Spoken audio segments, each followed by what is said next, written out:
Welcome back to ALPB Roundup. I'm Ryan. It's been a little while. As you can tell, now I'm on a different side of the room. We're working on actually getting this studio of sorts set up correctly. Just got done an interview with Josh Saleh that I'm going to be posting this week. Getting back into the daily Roundup routine after a chaotic week last week where I couldn't do video half the week, and then I wasn't available for a couple days over the weekend, so we're finally settling back into the routine, and we got 5 games from last night to talk about, so let's get after it here. Gastonia and High Point, they're tied in the South Division, which feels shocking. No disrespect, but I think we all projected Gastonia to win about as many games as it took to come in last.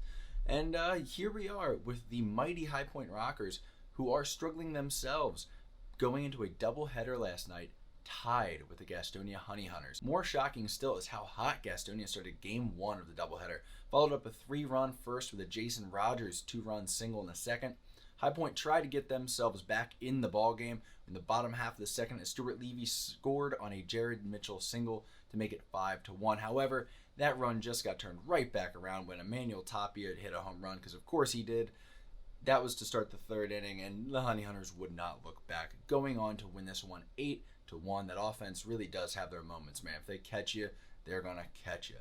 Austin Glorious pitched a hell of a ball game, moving to 1-2 in the season. 6 innings pitched, 1 run, 6 hits, 3 walks, 4 Ks, looking good since joining the Honey Hunters after being traded. Craig Stem, he falls to 1-6 for High Point, allowed 6 runs on 9 hits, 1 walk, 4 Ks over 4 innings.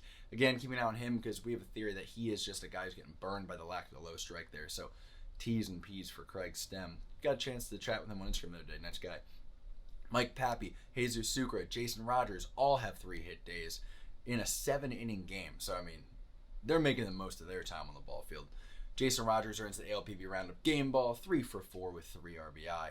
But you can't keep the Rockers down for long. They were like, are we a game behind Gastonia? We're a game behind Gastonia. Let's go beat Gastonia. Because they went bullpen game in game 2. Both teams did. And Gastonia in particular, but multiple other teams in this league, the Rockers, even down, you don't want to deal with them in a bullpen game situation because their bullpen can shove, man. High Point touches 3 of Gastonia's 4 pitchers for runs on their way to a 7-2 win. The only shutdown arm for Gastonia belonged to Caleb Earls. Gastonia wouldn't score until the final inning of this one. They actually scored off of Preston Gainey, which is always impressive to their credit. Offensively, it was a team-wide effort from the Rockers, but we're going to give the game ball to Jared Mitchell, 2 for 3 with a double and 2 RBI.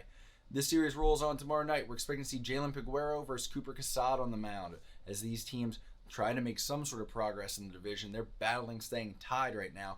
But while these two teams have been going at it, staying tied, kicking each other in the wieners, they're now 9 games behind the Lexington Legends. Because meanwhile in Lexington, the Legends continue to mash every team they see to pieces. They beat up on Southern Maryland, who's got a great pitching staff, 10-1 yesterday. Tillman Pugh and DJ Peterson both homer off of Sam Burton, who unfortunately had a nightmarish outing. He was getting it together, kind of took a little step backwards last start. This one it was a terrible outing for him. That DJ Peterson home run was a grand slam. Lexington also benefited from a strong start from Sean Blackwell. 6 innings, 1 run, 5 hits, 1 walk, and 6 Ks this time around for Blackwell. He improves to 4-1 with a 2.39 ERA and a 1-1 whip. Boys throwing. For Southern Maryland, Alex Crosby goes 2 for 4 with a dinger. Josh McAdams, he came in for his first pitching appearance this season, and he got out of it without allowing a run against this Lexington offense. So Josh McAdams getting his Shohei on, celebrating All-Star Weekend. For Lexington, Cole Sturgeon, he goes 3 for 5 with 2 RBI. Tillman Pugh, he grabs the game ball, 2 for 3 with a 3-run homer and a walk. Looking great, Tillman Pugh. The Legends are now 27-13. They're 9 games up in the South Division with 20 to play in the first half. Something historic would have to happen to prevent them from clinching a playoff berth before midseason. This team is tremendous. Hard to explain how good they are right now. Best offensive team in the league. Second best pitching team in the league. Fundamentally sound. The best offensive team behind Lancaster, which we're not going to count right now because reasons. Fundamentally sound. Young stars, veteran leaders. As players get signed away, which usually brings those top teams down. In fact, the projections still aren't even as high on Lexington as you would think because, teams revert to the mean as guys get signed away, and guys get signed away more frequently from the better teams. They are assigning better replacements than the other team's starters. Lexington is filthy right now. They've won 4 straight. They won 8 out of their last 10 since losing 5 of 6. And before losing 5 of 6, they'd won 17 of 20. red hot. They are a problem for any team in this league on any given night. Tomorrow night's expected starters are Henry Owens for Lexington and a TBA for Southern Maryland, but I would guess Daryl Thompson is going to be taking the mound.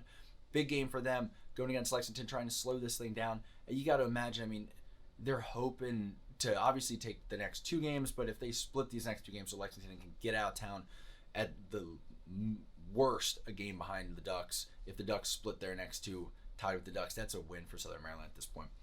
In Lancaster, we had another mess of a game. This time, York goes up 5-1 on the Barnstormers, only for Lancaster to piece together a 5-run third and a 6-run fifth. Walks and hits galore in this. The Barnstormers carried that 12-5 lead into the 9th when York brought 12 men to the dish, scored 8 of them on 5 hits to take a 13-12 lead. Jim Fuller came in and loaded the bases for York. The chaos continued with 1 out before striking out Ladarius Clark and Anderson De La Rosa to close things out. Quick scare in this game. Carlos Castro took a ball to the ear catching off of, I believe it was Trayvon Robinson's foot into his ear. It looked bad. He was down for a moment, back up. He's a catcher, and he's the best hitter in the league. So if you're York, you're glad to see that he's up and about. This game took 4 hours and 33 minutes. I'd like to say it was entertaining, but it was not. It's why I'm working on a larger video right now, looking at the automated strike zone and the strike zone and Lancaster in particular. That'll be coming out hopefully in the next few days. I was going to initially put it out this weekend, then it became Monday. Now it becomes sometime the next week because I just keep, everyone I talk to has got more information for me, more data for me, all these different angles. I'm like, all right, man, I get it. It's a lot. And now we're like backtracking the history of the strike zone. We're down the rabbit hole I didn't mean to even go down. 26 hits, 26 strikeouts, 18 walks in this marathon. For Lancaster, Alejandro De Aza goes 3 for 4 with 2 doubles, 2 walks, and 4 RBI. Trayvon Robinson goes 3 for 4 with a triple, 2 walks, and 4 RBI. For York, Andrew Dundon took Augie Silk deep for a 3-run homer. Melky Mesa gets the game ball. He went 3 for 5 with a home run of his own, a walk, and 3 RBI. Lancaster now sits 2.5 games back in the North Division with York a game behind them. We expect Francisco Mendoza and Johan Lopez to brave Clipper Magazine Stadium tomorrow on the mound. Finally, we are on Long Island, not in Long Island, where the Ducks welcomed the Power with an opportunity to tie Southern Maryland for the North Division lead. They entrusted the game to Scott Harkin, who went 6 shutty last week in this Atlantic League debut. He would do battle with West Virginia's Joe Harris. A sac fly from Big Daddy Lou Ford and LJ Mazzilli single got the Ducks out 2-1 in the first inning. That was a score that would hold until Harkin finally allowed a run when Reimer Liriano took his first pitch offering deep over the left field wall. That was a shot in the 4th inning to cut the lead to 1. The Ducks would score 1 run on a 6th inning wild pitch, 1 run on an 8th inning passed ball before the Bats actually tacked on a couple more insurance runs, securing a 6-1 win for Long Island. Harkin looked great again, 1 run on 2 hits in 6 innings, 1 walk, 5 Ks. His .75 ERA goes right along with his .67 whip to open his Atlantic League career looking good. He's now 2-0. Joe Harris took the loss falling to 0-1, but he did look good. Not a bad outing from the guy by any stretch. 5 innings, I'd like to see him go longer, but only 2 runs allowed on 2 hits, 3 walks, and a K. No save situation in this one, which might be good for the Ducks as they settle in without Michael Tonkin. Going to have to rearrange that bullpen a little bit. Michael Tonkin dominated in that closer role all season long. He just got signed away to Tijuana. Ooh, Michael Tonkin going to get it loose with some Tonkin and tequila, baby. I don't know him like that. He might not. He might be a very straight edge guy. I don't know Michael Tonkin. I like to think he parties. Closers are wild. Anyway, Long Island got a 2-hit game from Lou Ford. And anytime Big Daddy Lou Ford gets a 2-hit game, he'll probably get an ALPB Roundup game ball for his troubles, and he does in this one, finishing the day 2 for 3 with a ribby. Long live Long Island Lou Ford. The Ducks tie the Blue Crabs for the North Division lead with 19 games still to play in the first half. They will play each other 4 times in those 19 games, including the final game of the half, as I believe this first half ends sort of in a weird spot. No All-Star game to separate or anything like that, so I think the first half actually ends after game 1 of a 3-game series between Long Island and Southern Maryland. I've seen that a little bit before in like single-A play, but it's not a situation. Both starters for tomorrow are TBA, but I would guess we see Mike Bolsinger, who has been improving as of late for Long Island, has been much needed.